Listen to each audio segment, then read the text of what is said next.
Hello and welcome back to LendAPI Academy. My name is Kay and this is episode 7 in our introduction to LendAPI series. In this series, we're going to be exploring all of the functionalities and features offered within the LendAPI ecosystem, as well as teaching you how to utilize our platform to build your very own lending product. So, with that being said, let's get started. We left off in the last episode teaching you how to build and publish your first decision tree within the Rule Studio. So now that we have our very first decision tree ready to go, let's connect it back to our application itself and test each of the variables to make sure that we get the right logic in place. So with that being said, we're going to navigate back to our product studio and selecting our pre-approval flow, you will see our three-step process within our pre-approval flow. And here is where LendAPI allows you to simply connect your rule into the application itself to be able to make it functionally and logically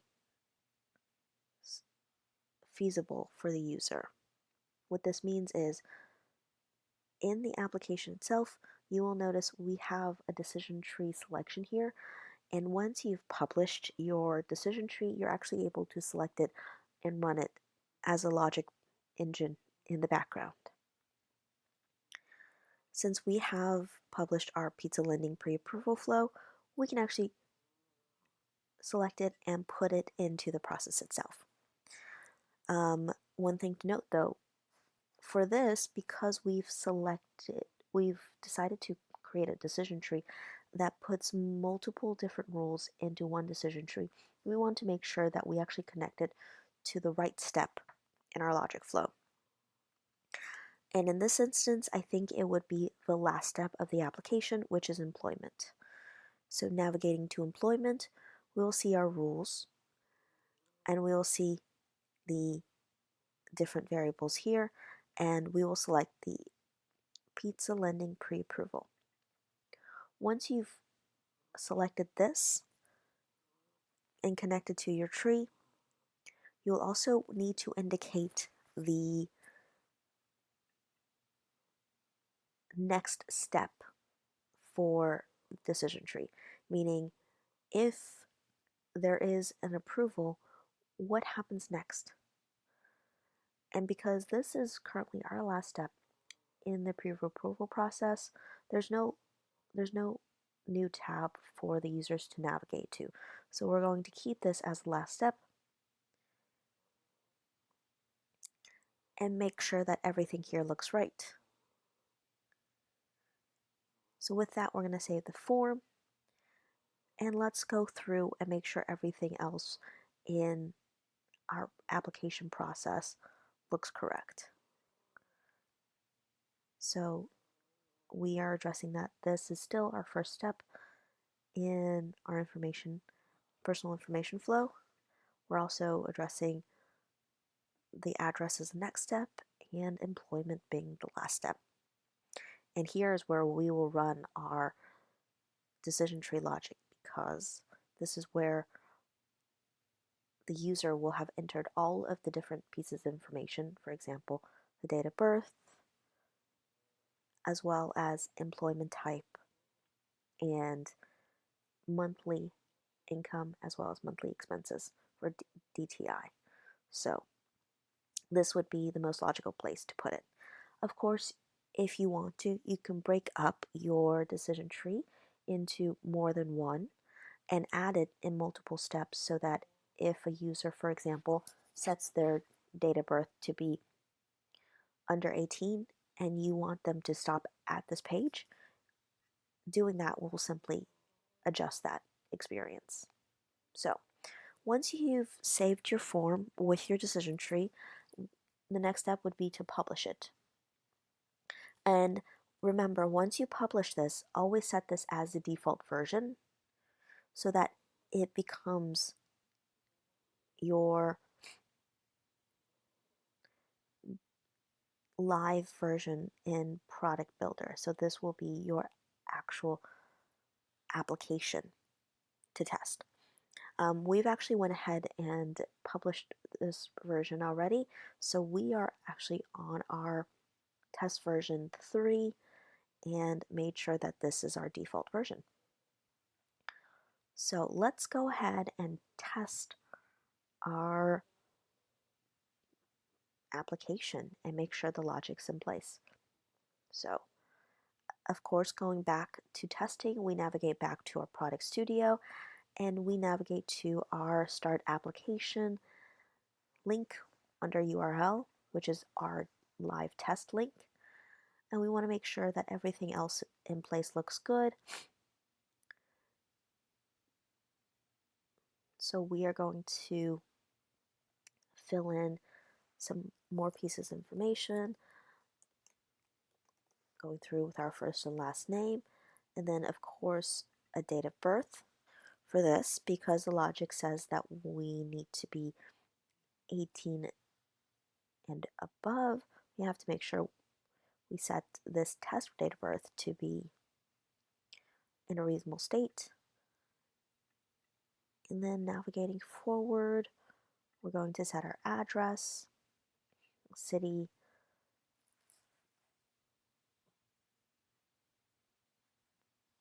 state, and of course zip code. And as always, we don't currently have every single field tied to a decision logic in our decision tree, and that's completely okay. Some of these fields can be for informational purposes only. And then we navigate to our final employer page.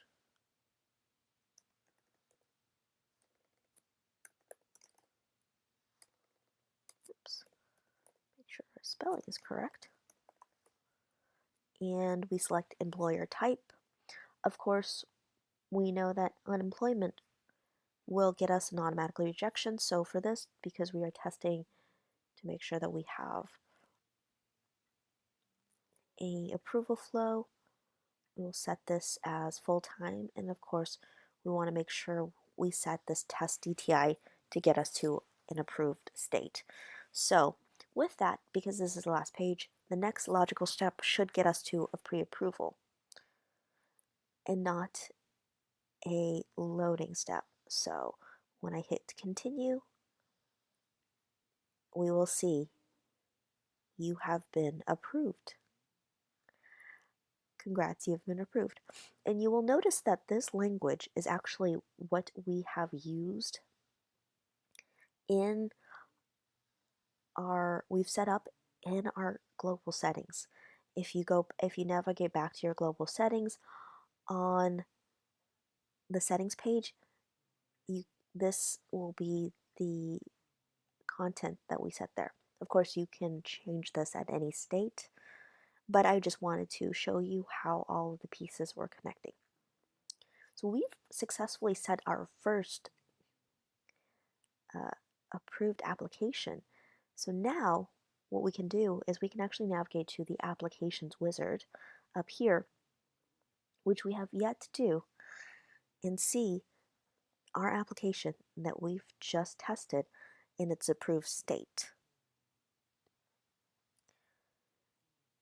And one thing you'll note is this particular application wizard is available as a back office tool for all of our LendAPI clients, meaning that if at any time you need to set your application and your status and you need to run through and make any changes or change even the action itself from approved to decline to another decision outcome, you can do that directly in LendAPI, and you don't have to create another set of dashboards.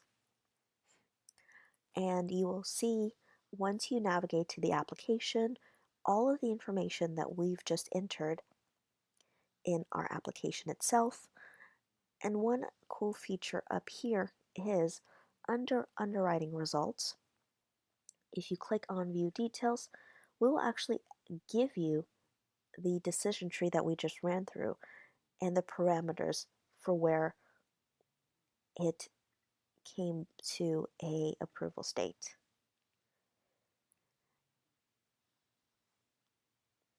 This allows you to back check and make sure all of the logic that you have set in place is functional and feasible. And then finally, up here, um, there are a couple more tabs within the application wizard itself for you to navigate through, as well as for your analyst when it comes to their time to actually go through and play around with. So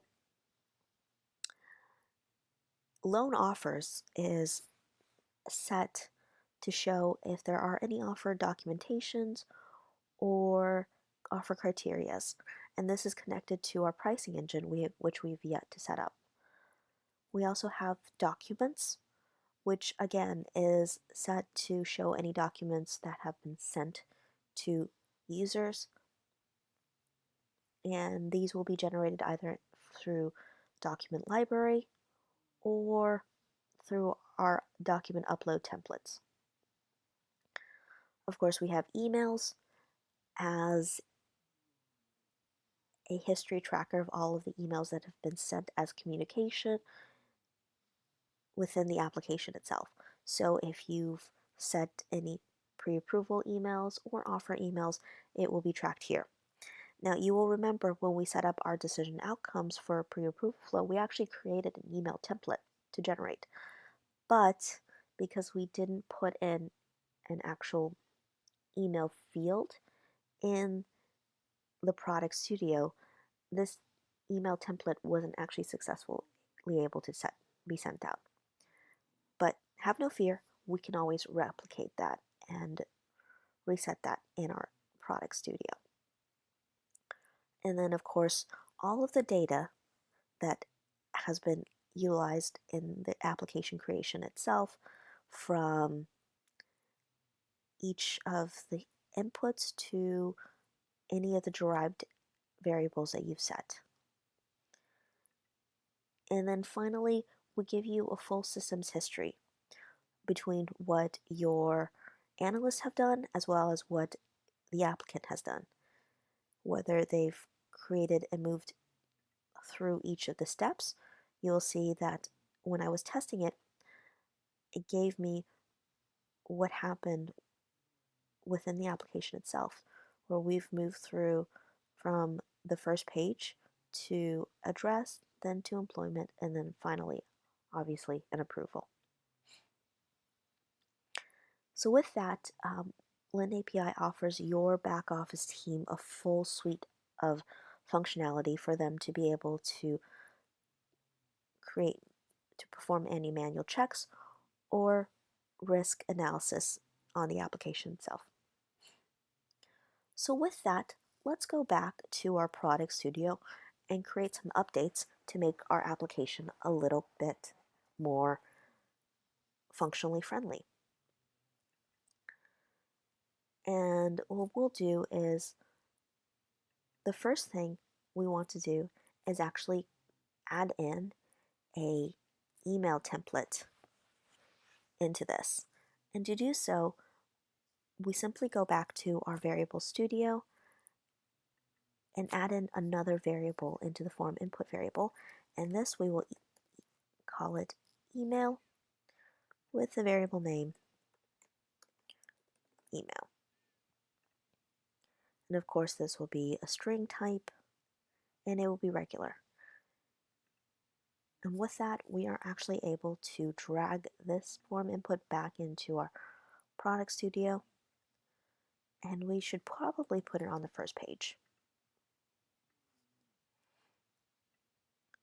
Let's make sure this is the right string type.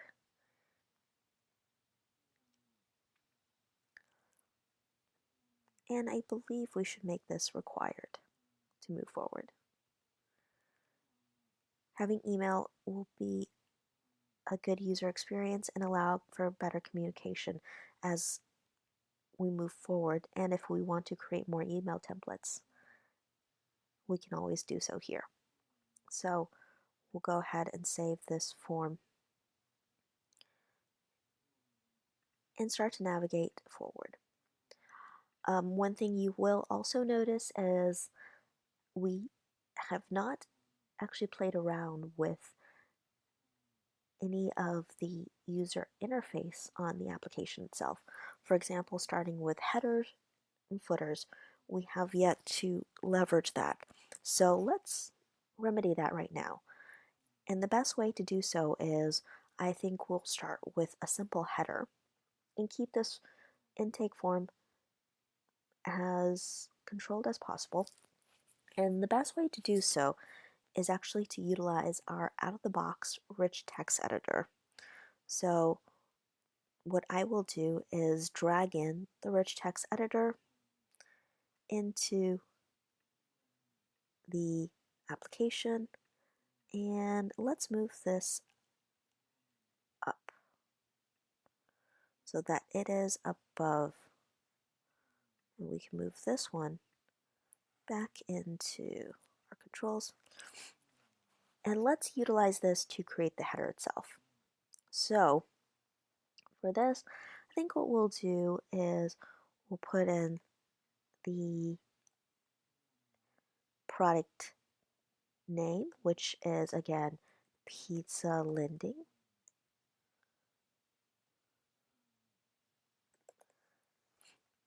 And we'll edit it to be a font and a size that is best addressable for a product. And then underneath it, let's put in a standard page information, which for us will be personal information step 1. Of course, we can change this at any time to make this a little bit more content heavy, but for now I think this should suffice. And of course, the rich text editor allows you to be able to edit and create fonts, and then you can even add variables.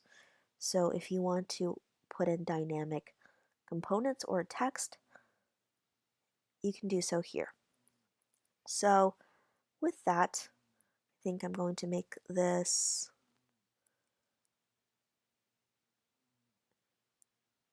center aligned,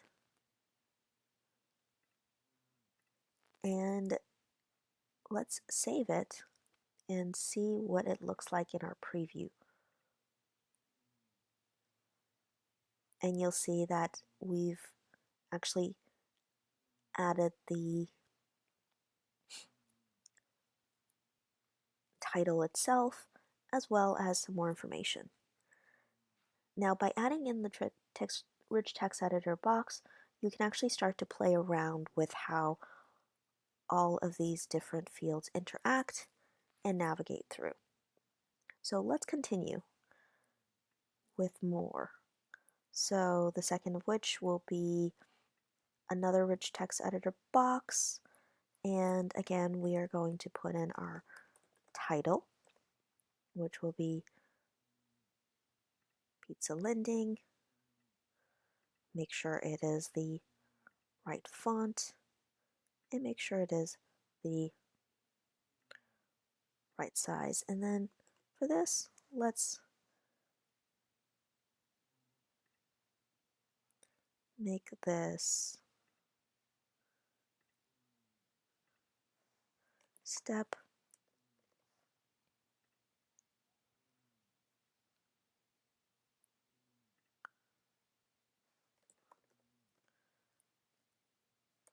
2, and we'll say address, step 2, address. And save this, make sure that all of these are actually the same. Okay, we've set this as 16, so let's set this one also as 16 pixels. And again, we'll make sure that this is center aligned, as is this, and save. And then continue again to our last step.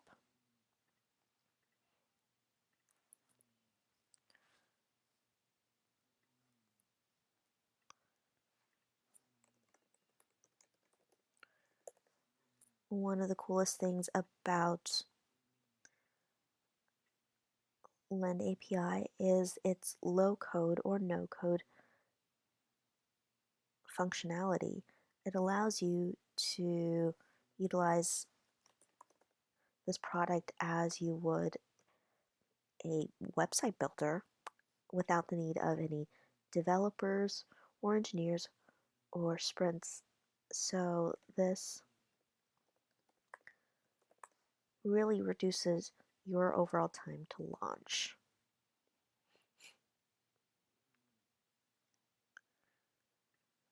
And of course, gives the development control into the hands of the lender themselves, and they can choose and pick when and how they want to release products.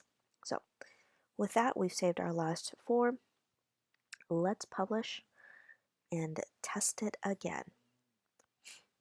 So we will test rules pre-proved, and this will be test 1.2. And then of course we want to set this as the new default version, making sure everything is in place, and navigating back to our product studio, we will test it again. One quick note before we actually test is we do have a theme studio as well. And this is actually where a user would go in to set the colors and logos and progress of everything, as well as borders and cards. So what this means is, for us, we can actually change the primary colors of certain fields and accents, and even remove things such as shading to make your application match your aesthetic and your branding as much as possible. So I can set the progress bar to be a different color, as well as set the continue button to be a different color text as well, and so on and so forth. And I can even get rid of the two shading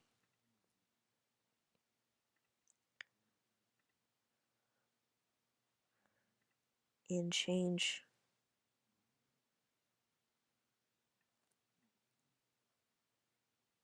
these borders as needed. And you will see once you save this, this is a global change, and you should be able to reflect it into your next application test. So with that, let's test out this application. We have our header text, we have an updated progress bar color, as well as the continue button color change. We also have our email. So with that, let's go through and create another test. Okay, making sure again, this time we put in the right information. So let's navigate through.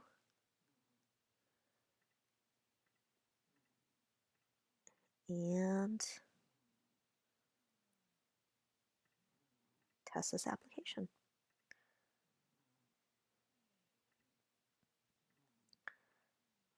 This time we'll choose another selection for employment type. Let's reduce the monthly income and increase the monthly expenses.